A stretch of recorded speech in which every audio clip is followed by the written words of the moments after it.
There is a sound some places make when they are pretending to be empty. Not silence. Something thinner than that. A kind of held breath. Burnt House Farm had that sound long before anyone screamed. On that afternoon in late June, the air inside the buildings felt occupied, even when no one was visible. Flies hovered where warmth lingered. Wood creaked without wind. Somewhere, water dripped in a slow, patient rhythm, like a clock that had forgotten what it was counting. A man stood alone near the edge of the property, listening. He was good at listening. That had always been his skill, better than talking, better than asking questions. He had built an entire career on knowing how to stay unnoticed, how to follow without being seen, how to learn everything about someone without them ever realizing they were being watched. At least, that was the version of himself he preferred to remember.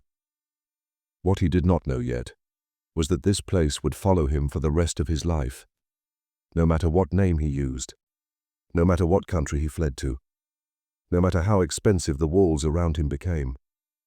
Before the shouting, before the police sirens, before the courtroom, there was just that sound, that held breath, and the sense that something irreversible had already begun. On this channel, stories are told in a fully cinematic, audio-first way, so you never have to look at the screen to feel every moment. You are listening to minutes of fear, where every story leaves something behind. Years later, when investigators tried to explain how a man with intelligence training, media connections, and a promising future ended up tied to one of the most savage crimes in modern British history, they kept returning to the same question. At what point does observation turn into participation? The man most people would later know as a fugitive once had another reputation entirely. He moved comfortably in professional circles. He understood surveillance equipment, covert recording, and the psychology of infiltration. He knew how criminal groups operated because he had studied them, lived among them, and documented them. That knowledge was supposed to protect him. Instead, it made him useful. Useful people get asked to do things. Small things at first. Watch someone. Confirm a location. Report back. The request came from a man whose name carried weight in Manchester. A man whose temper was known, whose violence was not theoretical. Someone who did not ask twice and did not forgive debts easily. The man listening at the farm knew all of this. He told himself he was still an outsider, still an observer, still in control. But control is a story people tell themselves when the line has already started to blur. The farm was not supposed to be active that day. That was the assumption. He had followed one of the sons earlier, watched him unlock gates, disappear inside, then leave again. Routine behavior. Predictable. Nothing alarming. Information was passed along. Orders came back. Return later. By the time the van arrived, the buildings were quiet again. Too quiet. The kind of quiet that does not invite hesitation if you are already committed. Inside, things happened that would later be described in fragments. By survivors. By forensic reports. By people who struggled to speak without their voices shaking. But in this moment, none of that had a name yet. Only actions and choices. At some point during that long afternoon, someone realized they had been mistaken. That there were more people connected to this place than expected. That the debt they were trying to collect was not going to resolve cleanly. Mistakes tend to escalate when pride is involved. So does fear. And fear, when mixed with authority and entitlement, becomes something else entirely. Hours later, when the first emergency call finally reached the police, the voice on the line sounded oddly calm, almost detached. Directions were given, descriptions were vague, concern was expressed without urgency, as if the worst part had already passed. As if whatever was happening inside those buildings was no longer the caller's responsibility. When officers arrived, they would struggle to process what they were seeing. They would later say the scene did not feel real, that it felt staged, excessive, as if cruelty had been repeated not for necessity, but for reassurance. Reassurance to whom is still an open question. But none of that had happened yet. Right now, at the edge of the property, the man who would eventually run was still telling himself a story. That he was only there to observe. That this would end quickly. That he could step away at any moment.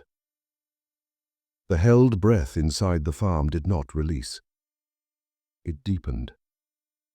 And somewhere inside, someone realized they were no longer alone. Time behaves differently when fear settles in. Minutes stretch, sounds repeat themselves, thoughts lose their edges. Inside the farm buildings, voices rose and fell in uneven patterns. Not arguments exactly, more like instructions being tested, questions asked without patience, answers that did not land the way they were supposed to. Someone was tied. Someone else was watching. Someone was deciding how far this could go before it had to stop. The man who had come to observe stayed close enough to hear breathing change. He noticed when it became faster, when it became wet, when it started to sound like effort instead of instinct. He told himself that he was not responsible for what others chose to do.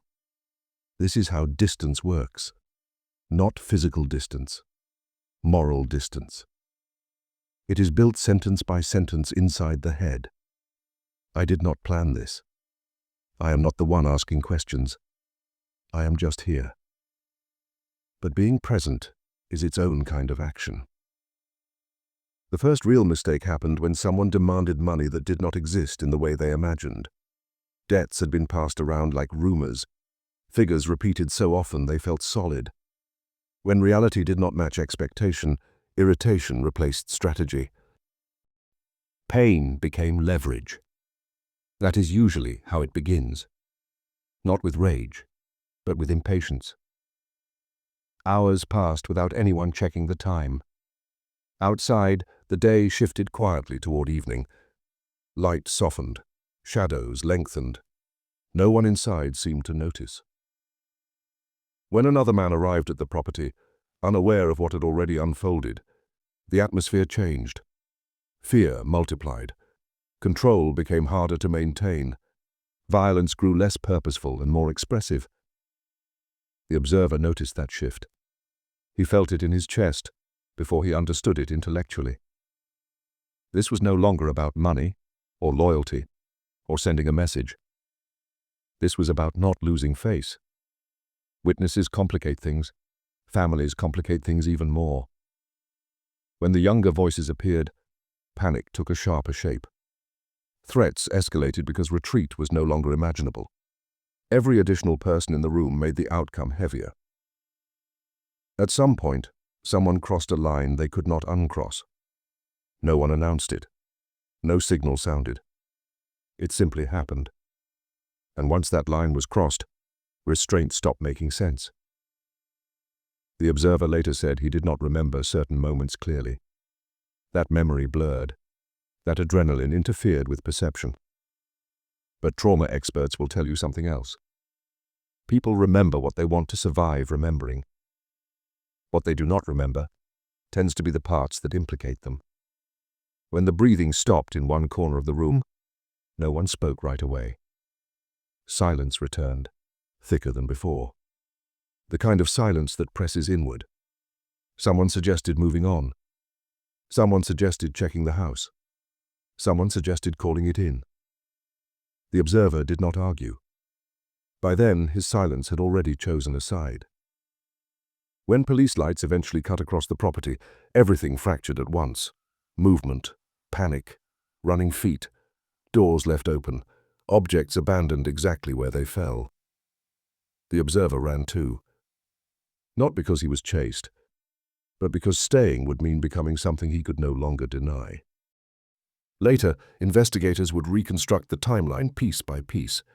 They would measure injuries, count hours, catalog evidence left behind by people who believed they were untouchable. They would find traces no one thought to erase, ordinary things, careless things, human things. And quietly, patiently, the story would begin to close in. But that night, as sirens echoed and voices shouted commands, the observer was already thinking ahead. Borders. Names. Places where questions would never be asked. Because the most dangerous part of surviving something like this is not the fear. It is the certainty that the past is now active, and it will keep moving, whether you do or not. Running does not feel dramatic when it happens. It feels administrative. There are decisions about roads, about timing, about what to leave behind because it slows you down. The observer moved through those decisions with the same calm efficiency he once used on assignments. That familiarity should have scared him. Instead, it steadied him. By the time dawn came, the story had already begun to separate from him. Inside the farm, the survivors were learning what pain sounds like when it does not stop. Not screaming, not crying, something quieter. A rhythm of breathing that refuses to settle. A kind of disbelief that repeats the same thought again and again. This cannot be happening. At the hospital, questions came gently at first. Names, relationships, what they could remember, what they could not. Shock rearranges memory, but it does not erase it. Certain details stayed sharp. Voices, accents, the weight of rope, the way time stretched until it lost meaning. Elsewhere, the observer was already preparing his next version. He understood systems. He knew how borders worked. He knew which questions were asked automatically and which were only asked if someone looked suspicious enough to deserve them. He also knew how helpful family could be when urgency overrides judgment. Tickets were purchased quickly. Explanations were thin but confident. No one asked why a man with a stable life needed to disappear overnight. People rarely ask when confidence fills the space where logic should be. Investigators, meanwhile, walked the farm slowly, methodically. They had learned that scenes like this punish haste. Every surface mattered. Every discarded object told a story, whether it meant to or not. There was food left out, drinks half finished, evidence of people staying longer than necessary, of comfort taken where none should have existed. And then there were the smaller things no one thinks about when adrenaline is loud. A bottle touched without gloves, a cigarette extinguished too carelessly, a bag used for a purpose so mundane it felt unreal in context. DNA does not care about intention. It does not care about fear. It remembers what people try to forget. As arrests were made, names surfaced. Connections tightened. Phone records mapped relationships that no one wanted documented. The case grew heavier with every confirmed detail. One man agreed to talk. Not out of remorse, out of calculation. He explained where he stood, what he saw, what he did not do. He positioned himself carefully within the narrative, leaving just enough distance to survive. The deal he struck would follow him forever, but it kept him alive, and it pushed the investigation forward.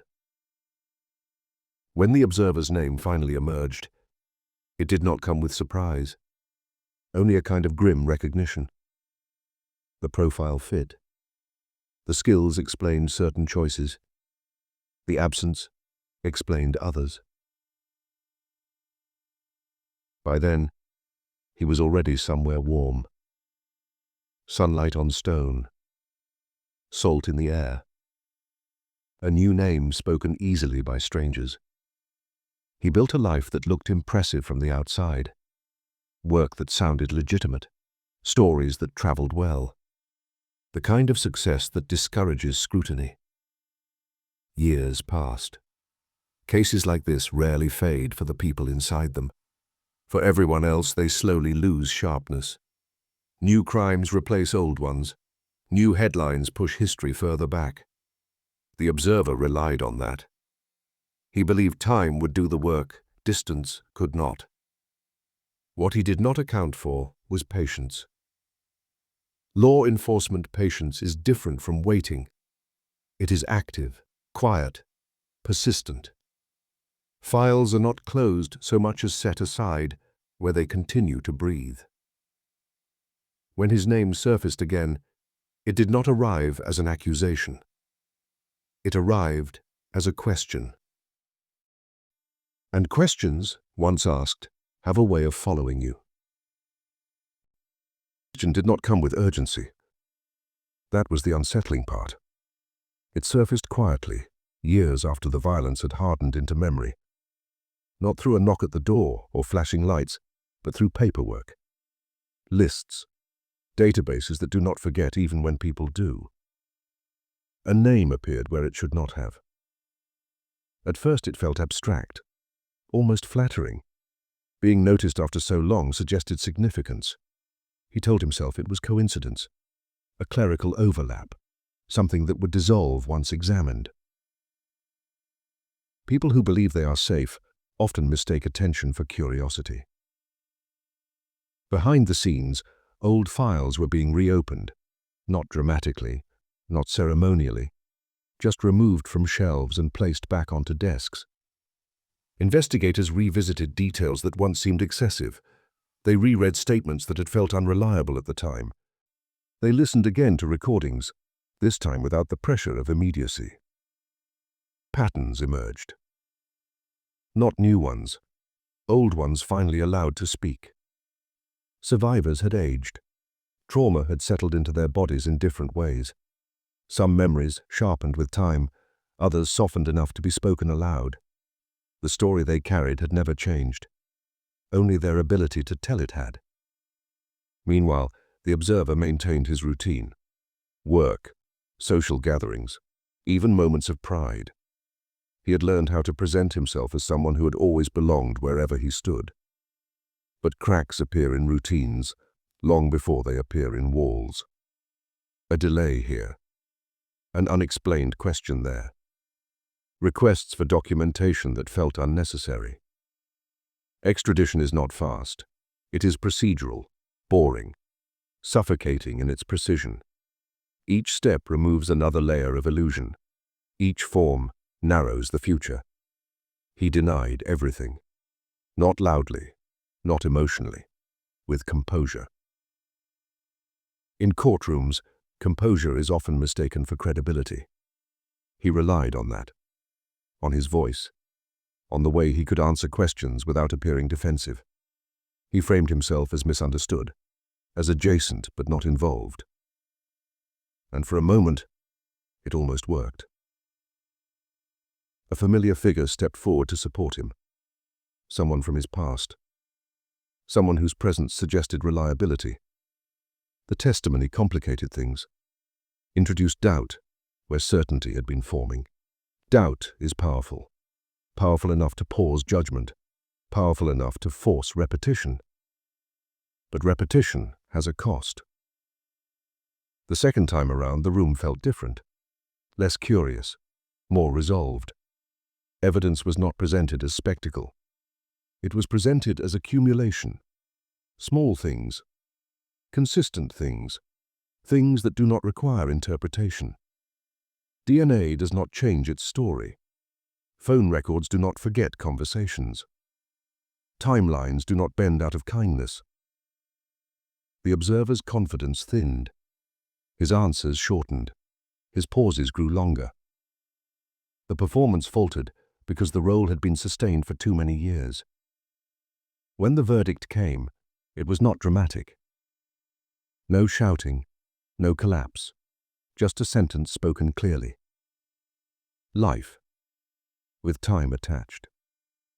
In the gallery there was no celebration, only quiet exhalation, the kind that comes after holding breath for decades. The observer did not look back. Perhaps because he already knew what he would see, or perhaps because some silences are finally complete. Changes time again. Not the way fear does, not the way running does. It flattens it. Days lose texture. Nights arrive without ceremony. The future shrinks into measurements that feel both precise and meaningless. Years become a concept instead of a destination. From the outside, the case is now considered resolved. Sentences assigned, appeals exhausted, files archived with careful labels. In official language, closure has been achieved. But closure is a legal word, not a human one. For the people who survived that day, memory still arrives without warning. It comes through ordinary things, a certain smell, a sound in the night, the feeling of being watched even when the room is empty. They live with the knowledge that cruelty can arrive disguised as authority, that intelligence does not equal restraint, that the skills meant to expose darkness can also be used to deepen it. And then there is the other question, the quieter one, the one that lingers long after the story ends. At what point did observation become permission? Not the obvious moment, not the violence itself, but the earlier one. The decision to stay, the decision not to leave, the decision to believe that standing nearby meant remaining clean. Because that line exists everywhere, not just in farms or courtrooms or criminal circles. It exists in offices, in friendships, in systems that benefit from silence. Most people cross it without realizing it has a name. The man who once believed he could live forever behind a borrowed identity now spends his time surrounded by walls that do not respond to confidence. His skills are irrelevant there. His calm carries no weight. All that remains is memory. And memory, unlike borders, cannot be crossed. The farm is quiet now. Whatever breath it once held has long since escaped into the ground. But places remember too, in their own way. They remember what happened when no one intervened soon enough. That is what this story leaves behind. Not shock, not spectacle, but a question that does not go away. If you had been there sooner and said nothing, would you still believe you were only watching?